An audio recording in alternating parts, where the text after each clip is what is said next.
If there were chariots found in the Red Sea, it would probably have something to do with the crossing of the sea. Deep beneath the waters of the Red Sea lies what could be the most controversial archaeological site ever discovered. Not a single artifact, not a forgotten temple, but an entire army, frozen in time, scattered across 1.5 miles of sea floor. Chariot wheels, human skeletons, horse remains, all perfectly preserved in coral, exactly where ancient texts claimed they would be.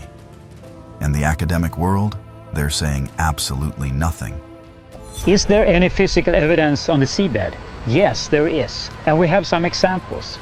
Skeletons of humans, skeleton parts of horses and bulls, chariot wheels. The question isn't whether something is down there. Multiple expeditions have now confirmed it. The question is what really happened in those dark waters 35 centuries ago, and why are the experts so terrified to talk about it? December 2024. A clandestine team assembled in the dead of night along Egypt's coastline. Not academics seeking grant money or publishing opportunities. This crew consisted of elite deep-sea divers, ex-military engineers, and rogue underwater archaeologists, bankrolled by anonymous investors who'd poured over $10 million into answering one forbidden question. Their equipment read like a military wish list. Military-grade, remotely operated vehicles equipped with 4K imaging systems, side-scan sonar capable of penetrating hundreds of feet of water and sediment, magnetometers so sensitive they could detect a single iron nail from a football field away. This wasn't some university department's weekend project with borrowed gear. This was a surgical strike. Their target? The scattered remains of what should not exist. For decades, amateur divers and adventurers had whispered about coral-covered wheels littering a specific stretch of the Gulf of Aqaba. They'd spoken of bone fragments mixed with military hardware, of geometric patterns that couldn't be natural formations. The mainstream archaeological community had laughed them off as conspiracy theorists, religious fanatics chasing Bible stories. But this team had something the amateurs never possessed. They had the coordinates, passed down from earlier explorers who'd been dismissed as cranks.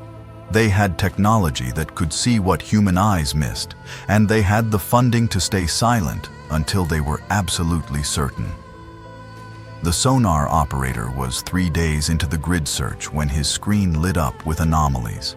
Perfectly circular shapes, dozens of them, arranged in a linear pattern stretching across the seafloor like breadcrumbs leading to something catastrophic. His hands were shaking when he called the expedition leader over. Those shapes matched exactly what the ridiculed reports had described. Wheels, ancient wheels, hundreds of them. They deployed the ROV immediately, watching their monitors as the submersible descended into darkness. The robot's lights pierced the murky water, revealing sand, rock, and then something that made the entire control room fall silent. Emerging from the sediment was a circular object, completely encrusted in coral growth. 4 distinct spokes radiated from a central hub. There was no mistaking it. This was a chariot wheel, and it was 3,000 years old. The robot moved forward on its programmed path. Another wheel appeared, then another, and another. The debris field stretched farther than their lights could reach. This wasn't a shipwreck. This was a military graveyard. Elite divers suited up for what they knew would be the most important dive of their lives. As they descended, the scale of what lay below became viscerally, terrifyingly clear. The seafloor was a snapshot of catastrophe. Wheels of varying designs, some with 4 spokes, some with 6, some with 8, all jumbled together as if they'd been dropped from the sky simultaneously. And here's what made experienced archaeologists among the team nearly surface in panic. Those specific designs, 4-spoke, 6-spoke, and 8-spoke wheels, corresponded exactly to different classes of Egyptian chariots used during the New Kingdom period. The 4-spoke models were older, heavier designs. The 6- and 8-spoke versions were cutting-edge military technology of their era, reserved for elite warriors and royal guards. Finding them all together in one location was like discovering modern tanks, Humvees, and armored personnel carriers from 3 different decades, all destroyed in the same battle. Metal fragments twisted beyond recognition littered the site. What appeared to be axle remains, corroded but unmistakable. The rectangular frames of chariot cabs, now just skeletal outlines of petrified wood and bronze, fused to rock by millennia of coral growth. Then came the bones. Thousands of fragments scattered among the military wreckage, rib cages, vertebrae, skulls. The divers could distinguish equine remains, horses that had clearly been harnessed when they died, from human skeletal material, pelvic bones, femurs, fragments of human skulls, all mixed in a chaotic jumble that spoke of sudden, violent death. One diver, sweeping his high-powered lamp across a particularly dense coral formation, caught a faint shimmer. Something beneath the crust was reflecting his light with an unmistakable golden hue. His radio crackled to life, voice tight with disbelief. The old stories had mentioned a golden wheel, a ceremonial chariot belonging to someone of supreme rank. Perhaps even the Pharaoh himself. They couldn't extract it. The coral had essentially fossilized it in place. Any attempt at removal would destroy the very evidence they needed. So they documented everything. Thousands of high-resolution photographs, hours of video footage, measurements, samples of coral that could be carbon dated without disturbing the primary artifacts. When they surfaced, they knew 2 things with absolute certainty. First, they'd found something that would rewrite history. Second, sharing this discovery with the wrong people would make it disappear forever. They reached out quietly to select academic institutions. The response wasn't skepticism. It was something far more disturbing. It was silence. Cold, institutional, calculated silence. The location of this debris field isn't random. It's one of the most geologically bizarre features on Earth, and understanding it is crucial to understanding why this discovery is so explosive. The Gulf of Aqaba is a monster. It's a massive underwater canyon, part of the Great Rift Valley system that's literally tearing Africa away from Asia. In most places, this gulf plunges to depths of 5,000 to 6,000 feet. That's over a mile straight down into crushing darkness. It's a vertical wall of water, utterly impassable to any surface-crossing force, ancient or modern, except for one place, one singular location where the geology does something impossible. Right where these artifacts were found, there's a massive underwater plateau. It's a land bridge spanning the entire width of the Gulf, stretching nearly 10 miles from the Egyptian shore to the coast of Saudi Arabia. On either side of this bridge, the seafloor drops away into those mile-deep abysses. But the bridge itself sits at a relatively shallow depth, about 900 feet at its deepest point. 900 feet is still deep. It's still dark, cold, and dangerous. But compared to the mile-deep canyons flanking it on both sides, it's a raised highway. Sonar imaging shows it clearly, a distinct pathway, several miles wide, cutting across what should be an impassable chasm.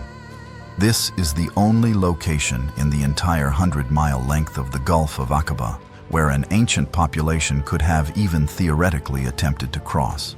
And it's exactly where the artifacts were found. The ancient account describes a specific geography, a massive beach walled in by mountains on both sides, with an army trapped against the water. There's a location on the Egyptian side called Nuweiba Beach that matches this description perfectly. It's a sprawling coastal plain, but it's completely hemmed in by steep, impassable mountain ranges. The only entrance is from the west. The only exit is forward, into the sea. And directly in front of Nuweiba Beach is the underwater land bridge. Ancient writers couldn't have known this feature existed. You can't see it from the surface. It's invisible to anyone without modern sonar mapping technology. Yet the story they told points directly to this one location where the impossible geography actually exists. The distribution of artifacts follows the path of this submerged bridge. The 1.5-mile debris trail runs along the plateau's length, exactly as you'd expect if a massive group was caught in the middle of a crossing when disaster struck. It looks like a corridor, but corridors can become traps. This depth also explains why the artifacts survived at all. 900 feet is deep enough to protect the site from surface storms, ship anchors, and human looters for 3 millennia. The unique currents created by those flanking abysses have trapped sediment on the plateau, slowly burying and preserving the wreckage. The warm, clear water of the Red Sea is perfect for coral growth, and coral has acted like natural concrete, encasing everything in mineral deposits. What the divers found weren't just wheels. They found wheel-shaped coral formations. The wood rotted away centuries ago, the bronze corroded, the leather and fabric disintegrated, but the coral preserved the shapes, creating essentially fossils of ancient military equipment. Without this specific combination of geography and biology, any evidence would have scattered and dissolved into nothing. But here, in this one impossible location, everything was preserved. The land bridge also explains the concentration of artifacts. An entire military force, hundreds of chariots, thousands of soldiers and animals, funneled into a 10-mile-wide bottleneck. When catastrophe struck, there was no escape. They couldn't flee left or right into the abysses. They couldn't retreat or advance fast enough. They were trapped in a kill box. This unique terrain also demolishes the most common skeptical argument. Critics claim it's just a shipwreck or multiple shipwrecks from different eras. But this isn't maritime cargo scattered across a reef. These are land-based military chariots, all from the same historical period, arranged in a linear pattern along the only feasible crossing point in the entire Gulf. That's not coincidence. That's a crime scene frozen in time, and this entire mind-bending discovery traces back to one man. A man the entire academic world dismissed as a complete lunatic. The vindication of a madman. Ron Wyatt wasn't supposed to be the one to find any of this. He had no doctorate, no university affiliation, no published papers in peer-reviewed journals. He was a nurse anesthetist from Nashville, Tennessee, who spent his weekends and savings chasing stories from the Bible with scuba gear and a camera. The academic establishment saw him as everything wrong with amateur archaeology. A religious zealot who saw miracles instead of geology, who mistook natural formations for divine intervention, who wasted time and money on fantasy treasure hunts while real scientists did serious work. In the 1970s, Wyatt became fixated on the Red Sea crossing. He rejected the scholarly consensus that the Exodus, if it happened at all, occurred at a shallow, marshy lake in northern Egypt called the Red Sea. He read the ancient texts literally. The description was of a massive body of water deep enough to drown an entire army, with mountains and wilderness on specific sides. His research led him to the Gulf of Aqaba. He studied maps, pored over geographical descriptions, and used simple logic. If the fleeing population was trapped against the water at a specific beach, and if the sea somehow opened to allow crossing, then the pursuing army's remains should be on the seafloor directly in front of that beach. So, in 1978, with borrowed money, basic scuba equipment, and unshakable conviction, he did what no credentialed archaeologist had bothered to do. He went down and looked. What he claimed to find was dismissed immediately. Coral-encrusted wheels, he said. Chariot wheels with 4, 6, and 8 spokes, matching Egyptian designs from the correct historical period. He took underwater photographs, grainy and unclear by modern standards, but showing what he insisted were unmistakable geometric shapes. He claimed to have found bone fragments, human remains mixed with horse skeletons, tangled among the chariot wreckage. He made sketches, he took measurements, he even claimed to have recovered a hub from one of the wheels and brought it to the surface. And then he made his most explosive, most ridiculed claim of all. He said he'd found a golden chariot wheel gleaming faintly beneath coral growth, exactly where you'd expect to find the Pharaoh's personal vehicle or that of his highest-ranking general. The academic response was brutal. He wasn't just ignored, he was actively ridiculed, called a fraud, a charlatan, a religious con artist preying on believers' desire for proof. Egyptologists dismissed his findings as fantasy, his photos as natural rock formations, his measurements as wishful thinking.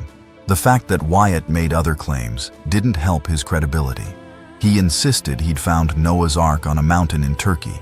He claimed to have located the true Mount Sinai in Saudi Arabia, directly across the Gulf from Nuweiba. He said he'd discovered the ashes of Sodom and Gomorrah, turned to sulfur by divine fire. He even claimed, most fantastically of all, that he'd found the Ark of the Covenant hidden in a cave system beneath Jerusalem. To mainstream science, Ron Wyatt wasn't a researcher. He was a religious fanatic with a dive mask, seeing what he wanted to see, interpreting ambiguous evidence through the lens of predetermined conclusions. For over 40 years, his Red Sea claims were filed away with UFO sightings and Bigfoot hunts, pseudoscience, conspiracy theory, the ravings of a well-meaning but deluded amateur. Ron Wyatt died in 1999, his claims still almost universally mocked by everyone with letters after their name. But he left behind something that couldn't be dismissed as easily as the man himself. He left detailed maps. He left precise coordinates of the underwater land bridge. He left documentation of the debris field's location, extent, and contents. The 2024 expedition wasn't diving blind. They were following Ron Wyatt's map, and their $10 million worth of military-grade technology was systematically verifying every single claim the nurse from Tennessee had made. The sonar confirmed the land bridge's existence and dimensions. The ROVs confirmed the wheels, showing the 4-spoke, 6-spoke, and 8-spoke designs exactly as Wyatt described. The divers confirmed the bone fragments, both human and animal, mixed among military hardware. They even saw the golden glint Wyatt had reported, still embedded in coral, still unreachable. High-tech verification of dismissed data isn't just validation, it's a threat. Because if Ron Wyatt was right about this, if the amateur with no credentials proved more accurate than entire university departments, then what else might he have been right about? The experts who spent decades ridiculing him, who built careers on dismissing his claims, who taught students that he represented everything wrong with archaeology, are now staring at evidence that the madman was telling the truth. And that raises the most dangerous question of all. If there really is a massive military graveyard at the bottom of the Gulf of Aqaba, how did an entire army end up there? Chasing a stolen superweapon. The evidence is down there. Multiple expeditions, separated by decades and using completely different methodologies, have found the same things in the same location. So if the where is established, the question becomes how? How does an entire chariot corps, the elite military force of the Bronze Age's most powerful empire, end up as fossil fragments on a seafloor 900 feet below the surface? The ancient account says the sea parted, allowing one group to cross, then collapsed on those pursuing them. Modern science says that's impossible. But the artifacts are there. So what actually happened? First theory, the perfectly timed cataclysm. Around 1600 BCE, give or take a century based on different dating methods, a volcano on the Greek island of Thera, modern-day Santorini, exploded with world-ending force. This wasn't a normal eruption. This was a civilization killer, one of the largest volcanic events in human history. It vaporized most of the island, sent ash clouds that blocked the sun across entire continents, and generated tsunamis that radiated across the Mediterranean and beyond. Tsunamis have a signature behavior that ancient people wouldn't have understood. Before the wave hits, the sea pulls back. Water recedes dramatically, sometimes for miles, exposing seafloor that's normally submerged. To someone watching from shore, it would look like a miracle. The sea literally parting, revealing a pathway where moments before there was only water. So here's the theory. The Thera eruption happens hundreds of miles away. Its tsunami wave races across the Mediterranean, enters the Red Sea, and causes a massive tidal drawback in the Gulf of Aqaba. The water pulls back from Nuweiba Beach, exposing the underwater land bridge. Suddenly, impossibly, there's a pathway across the Gulf. Muddy, treacherous, but crossable on foot. A desperate population trapped against the water sees this as divine intervention and runs for their lives across the exposed seabed. The pursuing army, Seeing their prey escaping, charges after them. Heavy chariots, horses, thousands of soldiers, all committed to the newly revealed pathway. But tidal drawback is just phase 1. The water that pulled away is gathering into a massive wave. And when that wave returns, it comes with the force of an avalanche. Just as the army reaches the midpoint of the crossing, the tsunami hits. A wall of water hundreds of feet high roars back into the Gulf, annihilating everything in its path. The chariots are torn apart. The horses drown. The soldiers are scattered across the seafloor in a chaotic mess. The entire force is destroyed in seconds. It's a natural explanation that fits the ancient description almost perfectly. The parting, the crossing, the walls of water, the total destruction of an army.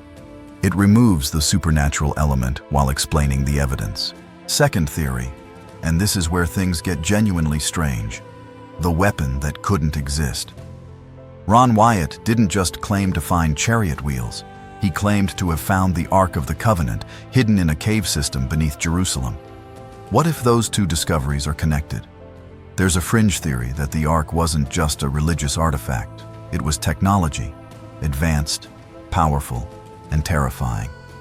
Some researchers have analyzed the biblical descriptions and concluded it was a massive electrical capacitor. Others think it was an energy source.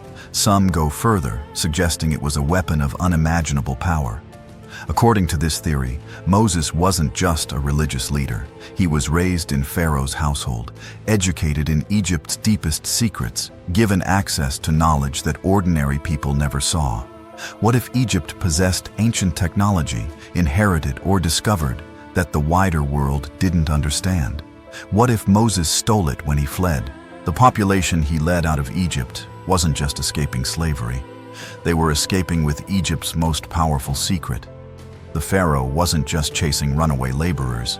He was chasing thieves who'd stolen a superweapon, and he was willing to commit his entire military force to getting it back. Trapped at the beach with an army closing in, Moses activates the device. The Ark of the Covenant generates a force we don't understand. Maybe it's a localized gravity distortion. Maybe it's an energy field that manipulates matter at a quantum level. Maybe it's something we don't even have vocabulary for. But whatever it does, it pushes the water aside, holding it back through sheer power. The pathway opens. The crossing happens. The army, desperate to recover the weapon, charges after them. Once they're committed, once the entire force is in the kill box with no retreat possible, Moses deactivates the device. The energy field collapses. The water, held back by nothing but force, falls like a collapsing building. Total annihilation. It explains the pillars of fire and cloud described in the text. Energy signatures. Heat distortion. The visible manifestation of a power source operating beyond normal parameters.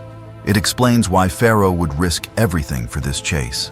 It explains how the event could be controlled, turned on and off at precise moments. Third theory, and this is the wildest, lost acoustic technology.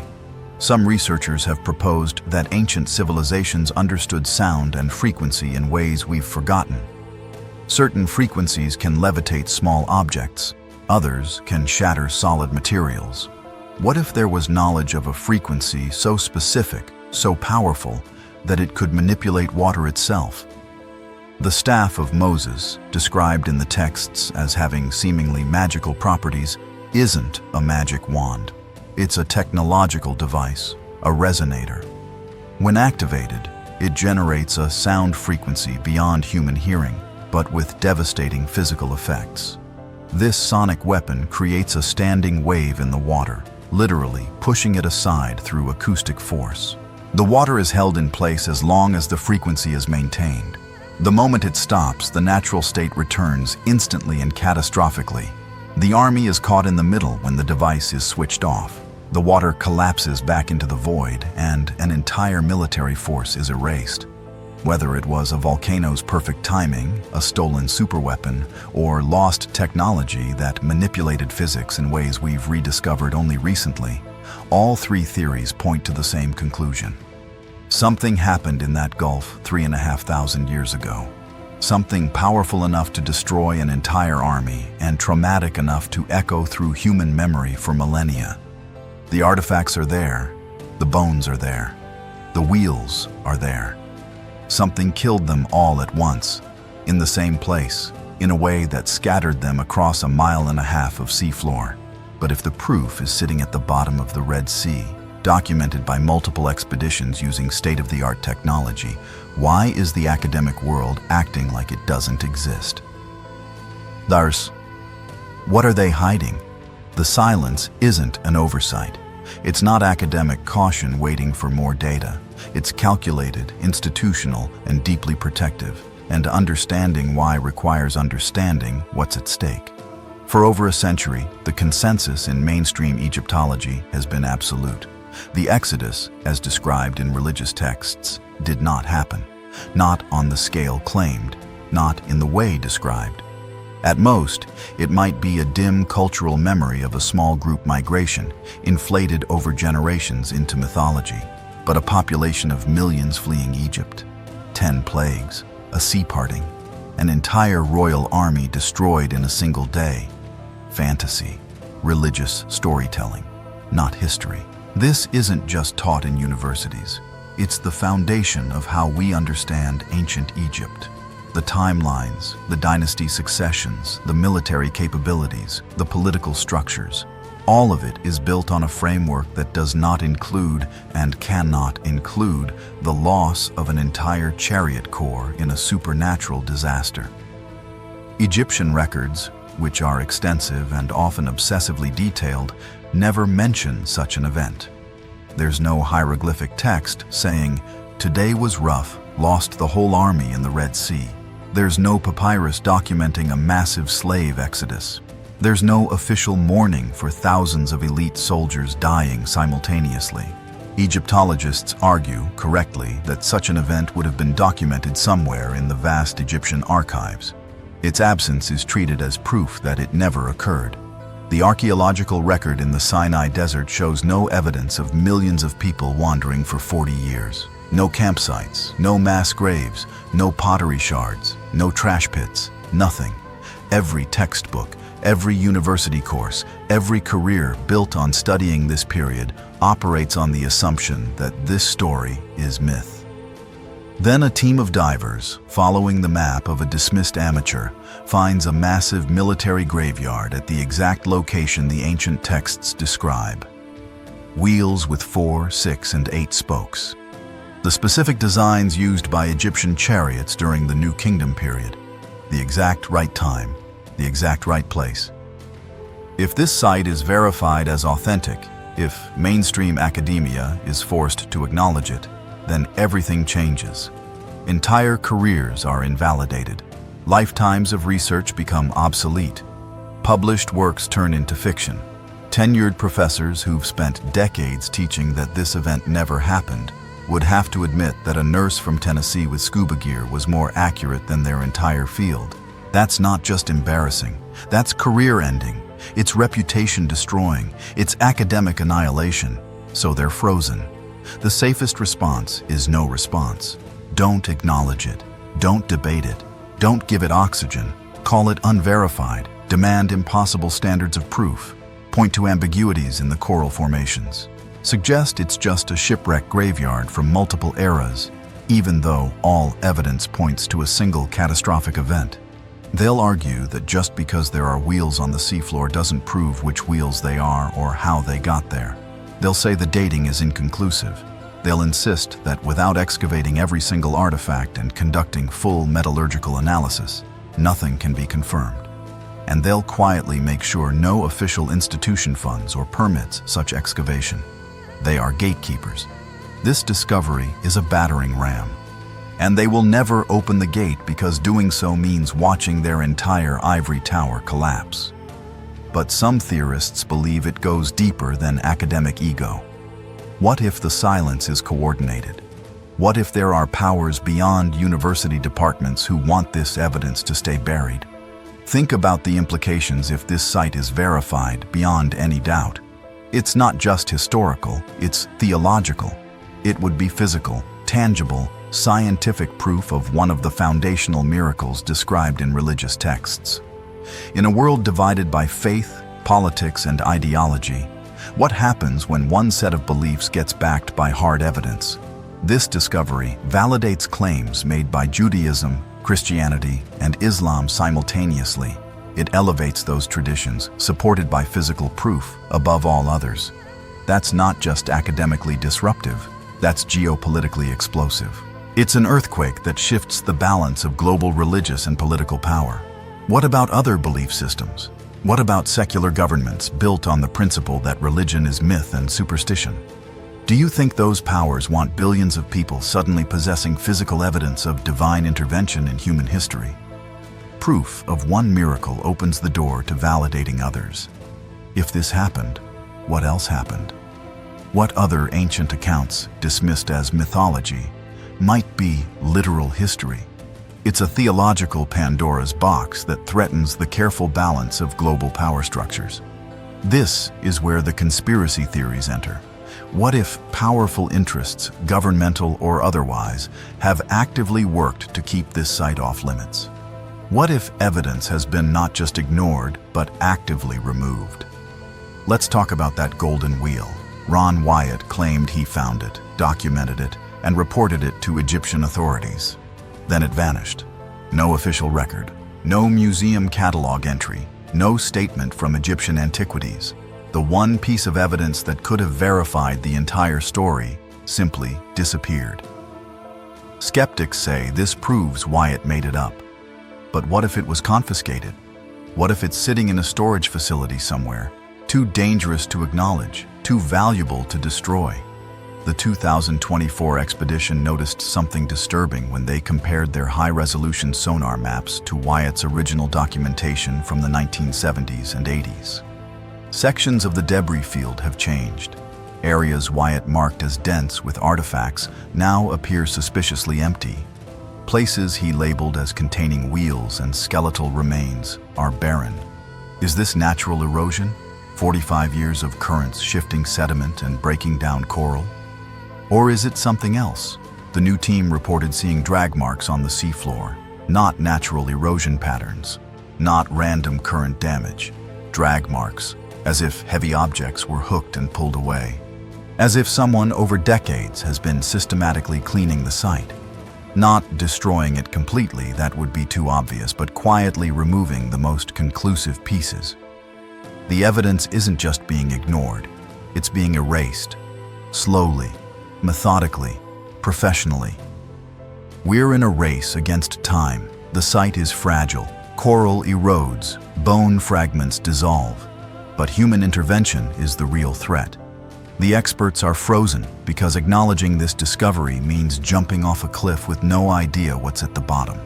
And while they stand there paralyzed, shadows move in the deep water. The truth isn't just controversial, it's actively, deliberately being destroyed. The question isn't whether something is down there. The question is, how much will still be there when the world finally forces the gatekeepers to open the gates? So, what have we just uncovered? Is this the greatest archaeological find in human history? Physical proof of an event that shaped 3 major world religions? Or is it an elaborate, decades-long hoax built on misidentified coral formations and wishful thinking? The evidence suggests the former. The silence from experts suggests they know it. And the disappearing artifacts suggest someone very powerful wants it to stay hidden. What do you think is really happening at the bottom of the Red Sea? Drop your theories in the comments below. And if you want to keep diving into the historical mysteries they don't want us talking about, hit that like button and subscribe. We're just getting started, and the next discovery might be even more explosive.